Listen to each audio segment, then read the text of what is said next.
for low-life criminals out there. If you don't want to get shot, don't break into someone's house.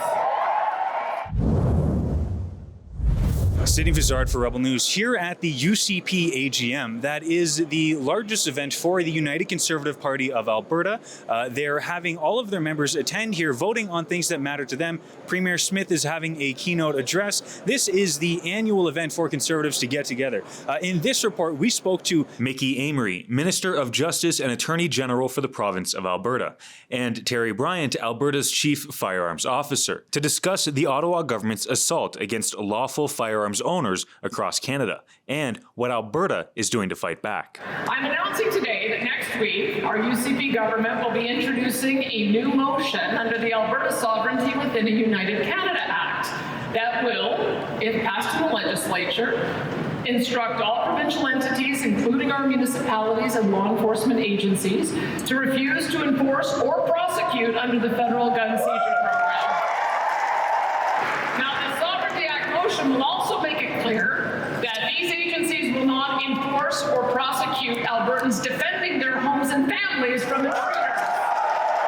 The Premier made reference to a motion that's coming to the legislature next week, and it will involve a number of new announcements, most primarily owing to our legislature's motion on things involving the firearms file, the gun confiscation scheme, as we like to call it, and a little bit more about whether how Albertans should feel in their homes and the safety that they feel in their homes, and most certainly the ability to defend oneself in their homes and their families when somebody is trying to come in. Well, and there was a compelling question yesterday as to this point. I live on my farm alone. Several years ago, on my first day of massage school, I woke up at 3:37 in the morning and there was a truck in my yard. And I saw two men at my front door rattling, shaking, and banging the door to get in. I was watching them leaving. I dialed 911 and I called for the Royal Corrupt Mounted Police. I'm still waiting for them to show up at my property. What am I supposed to do? Am I going to get in trouble if I pick up and throw a high-heel shoe at them or something else? I just would like to know so I can defend myself and not go to jail. Thank you very much. Thanks for sharing your story. As the Attorney General, I am providing guidance to our Crown Prosecution Service. And the reality is, look, I think one visionary said it best. The policy is sound. If you don't want to get beat up or shot, don't break into people's homes. That is the reality of the situation. Look, you guys. You have rights. You have rights in rural Alberta, and you have a right to get a police officer to attend your property in a reasonable amount of time. And that is why we're building the Alberta Police Sheriff Service, so that when you call 911, if the RCMP is not available, I can tell you that we're going to be sending a sheriff to make sure you and your family are protected. Not only are there, many issues here, when it comes to firearms and those who are in that position, are you saying that they have full right to protect themselves? I am saying that the criminal code creates a very clear and reasonable assessment of what one can do, and that's the criminal code is very clear. Albertans are entitled to use reasonable force to defend themselves when they are faced with a threat that is coming into their homes. I have to say to you that Albertans deserve the ability to protect themselves. Law-abiding people who are in their homes and see a threat to either themselves or their family members should be able to use reasonable force to stop that threat. And that is something that we're talking about here. That's something that the Premier alluded to. And most importantly, if it comes through a motion on the floor, it is certainly something that the Legislative Assembly will have an opportunity to robustly debate. Now, I can say this. I am the Attorney General for the province of Alberta. And because of that, I have the unique ability to develop and provide guidelines to our Alberta Crown Prosecution Service. And what is important to me about that is this. I am revisiting the guidelines on self-defense. I am revisiting the guidelines on protection of oneself and one's family in their homes. And I most certainly will be issuing new guidelines that help provide clarity to not only Albertans, but to the Crown Prosecution Service as well, that it is certainly appropriate for Alberta families to be able to defend themselves from threats from criminals trying to come into their homes and harm them or their families. And that's just the way that things are going to be. We will. I don't think there's anything to apologize about that. We want people to feel safe in their homes. There is nothing more sacred than one's home and one's dwelling. And we want people to be able to be in their homes and be free from outside threats. And if they have to use that reasonable force to protect themselves and their children and their loved ones. You have vetting all of the things that anti-firearms activists in other countries ask for. We already have. We already have training. We already have police screening. We already, as everybody goes through a background check. In fact, every day, the list of firearms owners is run against the list of police incidents across the country. We already have mental health care checks. Your spouse has to sign off. So you can't go out and buy a gun without your spouse knowing about it. So all of the things that other people ask for, we already have. It's just that if you're anti-gun, as long as there's one gun left out there, the laws aren't strict enough. There's also the matter of the firearms themselves. Some people would like to go into those homes and take those firearms, largely the federal government. What kind of protections are there for people that are looking to keep their guns away from the federal government? Look, most certainly, we've said the same thing for years. We will not cooperate with any federal gun confiscation program when it's ill-conceived and it doesn't address the true root of the cause of gun crime in this country. Now, we know that the federal government has made announcement after announcement banning a number of assault-style guns. You can look in the name itself. Assault-style guns was very deliberately used to signal a ban on a number of guns, many of which are being used for hunting or for sport or to provide for people's families. And that's the real problem with this. They are certainly not friends of law-abiding firearms owners. Whether they are friends of not law-abiding firearms owners is a more controversial point, but certainly they have done everything possible to make life difficult for law-abiding firearms owners, and the toll it has taken on the legitimate shooting sports, on businesses that depend on the sale of firearms and supplies to those people it's been a terrible toll that they have wrought on exactly the wrong people. 9 out of 10 guns that are used in illegal activities are illegally acquired guns. The crimes are not being perpetuated by law-abiding Albertans. These are the Albertans that have gone through all of the processes and all of the vetting and all of the hunter and safety courses to acquire these guns legally. And those are not the people that the federal government buyback scheme should be targeting.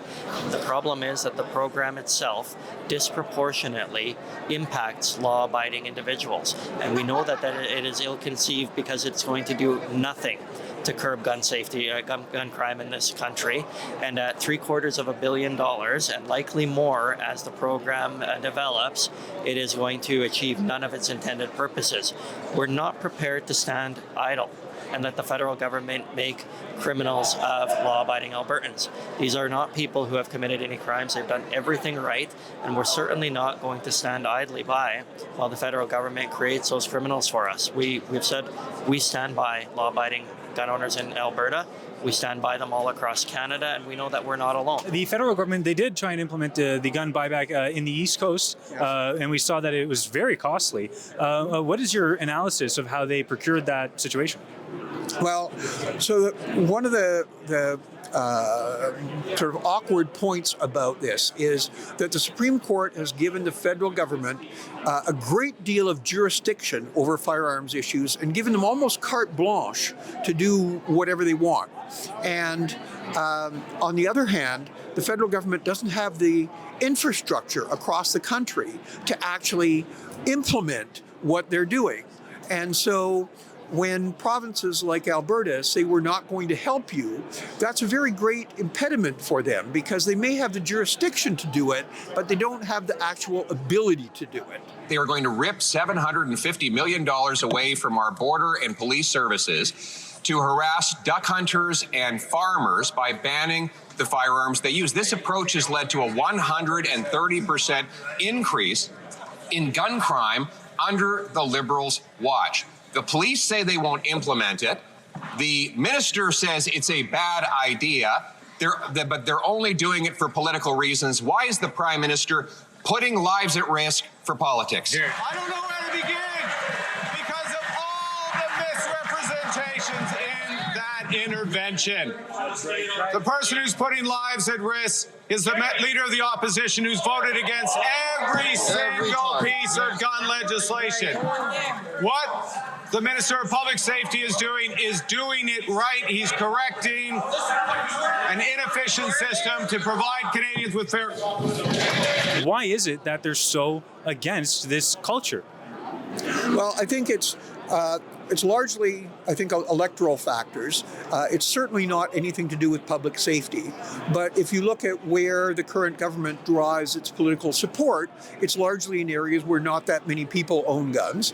And the areas where their opposition gets its votes are areas where a lot more people own guns. So it's a natural political strategy for them to attack people who live in the areas that don't vote for them, and especially when that's not going to affect that many people in the areas where they do get their votes. Ironically, though, it's the people in those urban areas, like basically Greater Vancouver area, Greater Toronto area, Greater Montreal area. Statistically, they're it's not a high as percentage of gun owners, but because there's so many people there, a very large number of people in those big cities are firearms owners, law-abiding, licensed, vetted firearms owners, and they have been, I think, betrayed by the governments by the representatives of those areas, because they are being affected by these same measures that the federal government thinks are only targeting the people who are their political enemies in rural areas, but there's an awful lot of urban gun owners as well. Today, I'll be introducing a motion under the Alberta Sovereignty Within a United Canada Act to defend lawful firearm owners and ensure Albertans know that they have the right to use reasonable force to defend themselves, their families, and their homes from intruders if they ever need to. If passed by the legislature, the motion will instruct every single provincial entity, including law enforcement agencies such as municipal police forces, to decline to enforce or implement the federal gun seizure program. The motion also makes clear that Albertans have the right to use reasonable force to defend themselves, their families, and their homes from intruders. Under this motion, the Minister of Public Safety and Emergency Services will advise law enforcement that Alberta's focus is addressing violent crime. As Alberta's Attorney General, I will regularly review directives to the Alberta Crown Prosecution Service that provides guidelines to prosecutors not to prosecute home defense offenses when it is not in the public interest. We will not hesitate to use every single legal tool available to protect Albertans from misguided and expensive federal policies, and to respect every single Albertan's ability to protect themselves and their families within their own homes. This act recognizes Alberta's unique culture and identity in Canada and affirms our right to preserve and promote values that Albertans hold dear. It's very difficult to legally own a firearm in Canada. People who go through all those hoops almost never cause a problem, and they are very proud of the fact that they are the most law-abiding people in the country. And what we need to be doing is leaving them alone to do the things, to practice the traditions, to carry on the historical practices, the historical preservation of precious artifacts, as well as the sporting aspect, hunting, target shooting. Leave them alone, focus on the bad guys, and that will give us a much better and safer society. RebelFieldReports.com is where you have to go if you want to support our independent journalism, on-the-ground coverage of events like this, thanks to your support at RebelFieldReports.com.